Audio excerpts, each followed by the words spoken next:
దయాదాక్షిణ్య పూర్ణుడు, కృపాసత్య సంపూర్ణుడు, మన తండ్రియును రక్షకుడునైన యేసు ప్రభు వారి యొక్క ప్రశస్తమైన నామంలో దైవవాక్కు అనే ఈ అనుదిన ఆధ్యాత్మిక కార్యక్రమాన్ని వీక్షిస్తూ ఉన్న మీ అందరికీ నా యొక్క హృదయపూర్వకమైనటువంటి వందనాలు తెలియజేస్తూ ఉన్నాను.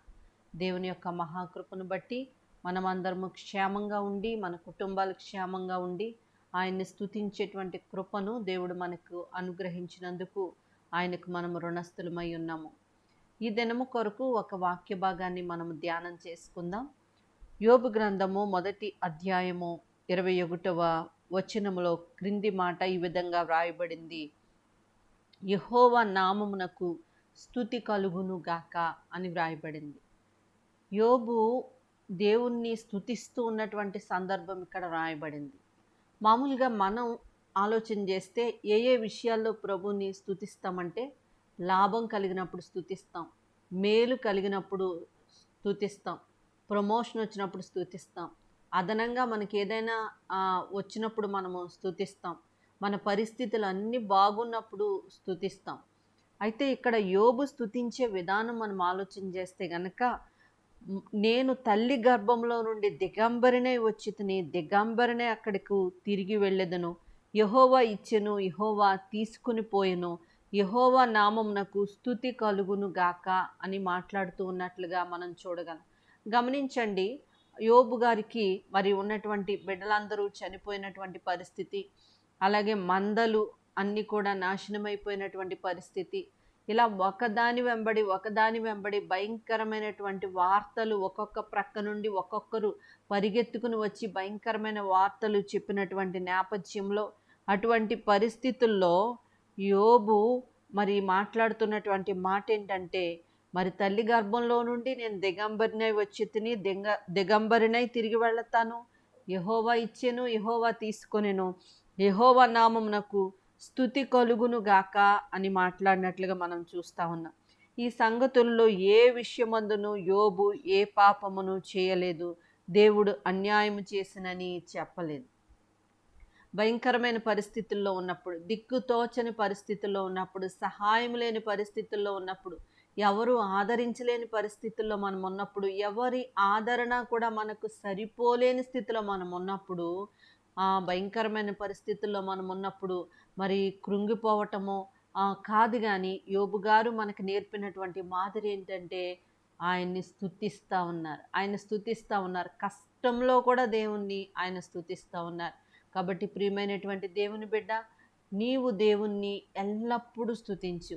నీకు కష్టం వచ్చినప్పుడు ఆ కష్టం ఎవరి ద్వారా వచ్చిందో అని వారిని నిందించటం కాదు, లేకపోతే కష్టం వచ్చినప్పుడు మరి దానికి పరిష్కారం కన్నీరు మాత్రమే అనుకుని ఏడుస్తూ కూర్చోవటం కాదు. నీకు కష్టం వచ్చినప్పుడు ఎవరెవరో సహాయం చేస్తారని చేతులు కట్టుకొని నిలబడటం కాదు. కానీ కష్టంలో కూడా నీవు దేవుణ్ణి స్తుతించగలిగితే ఆ కష్టాన్ని ఎదుర్కొనేటువంటి ధైర్యాన్ని దేవుడు నీకు ఇచ్చి నిన్ను నిలవబెట్టేటువంటి స్థితిలో ఆయన ఉంటారు. కాబట్టి కష్టాన్ని నీవు జయించగలగాలంటే కష్టంలో కూడా ప్రభుని స్తుతించాలి. భయంకరమైన పరిస్థితులు నీవు దాటుకుని వెళ్ళాలంటే ఆ పరిస్థితుల్లో కూడా ప్రభుని స్తుతించాలి. ఏ సమయమందైనా, ఏ స్థలమందైనా, ఏ స్థితిలో నువ్వు ఉన్నా కూడా ప్రభువుని నీవు స్తుతిస్తూ ఉంటే గనక ఆ స్తుతి నీకు ధైర్యాన్ని ఇస్తుంది, ఆ స్తుతి కష్టాన్ని జయించేటువంటి శక్తిని ఇస్తుంది. కాబట్టి మరి యోబు గారు ఏ విధంగా అయితే ఆయన నామాన్ని స్తుతించారో అన్ని సమయములందు కూడా మనం ఆయన్ని స్తుతిద్దాం. దేవుడు అన్యాయం చేశాడని, లేకపోతే దేవుడు దుష్కార్యం చేశాడని ఎట్టి పరిస్థితుల్లో మాట్లాడవలసిన అవసరం లేదు. 34:10 యోబు గ్రంథంలో ఉంది, సర్వశక్తుడు అన్యాయం చేయుట అసంభవమని. ఆయన అన్యాయం చేశాడని మరి మాట్లాడడానికి మనం సరిపోము. కానీ దేవుణ్ణి ఎల్లప్పుడూ మనము స్తుతిస్తూ ఉందాము. దేవుడి మాటలు దీవించును గాక. ఆమెన్. ప్రియా పరలోకపు తండ్రి, నీకు స్తోత్రాలయ్యా. ఈ దినము కొరకు మీరు మాకు ఇచ్చినటువంటి మాట, ప్రతి సమయములోనూ స్తుతించమని, ఆ స్తుతి ధైర్యాన్ని ఇస్తుందని మీరు మాట్లాడి ఉన్నారు ప్రవ్వా. అవును తండ్రి అయ్యా, ఎల్లప్పుడూ మిమ్మల్ని స్తుతించే అనుభవం మాకు దయచేయండి. కష్టం వచ్చినప్పుడు ఆ కష్టంలో కృంగిపోక, కూలిపోక, ఎల్లప్పుడూ ప్రభువా అయా నిన్ను స్తుతించేటువంటి అనుభవము మేము కలిగి ఉండటానికి సహాయం చేయండి. ఈ దైవవాక్కు అనేటువంటి ఈ యొక్క కార్యక్రమాన్ని ప్రభు అనేక మంది చూస్తూ ఉన్నారయ్యా. ప్రతి ఒక్కరిని మీరు జ్ఞాపకం చేసుకోండి అయ్యా. చాలామంది కష్టంలో, కన్నీటిలో, ఇరుకులో, ఇబ్బందులో ఉన్నారు ప్రభువా. నాయన భయంకరమైనటువంటి వ్యాధుల చేత నాయన బలహీనపడిపోయి ఉన్నారయ్యా. మీరు జ్ఞాపకం చేసుకోండి అయ్యా. నీ గాయపడినటువంటి హస్తాన్ని చాపండి అయ్యా.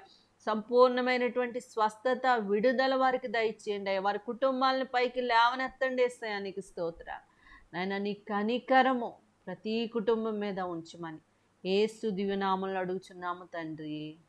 ఆమేన్.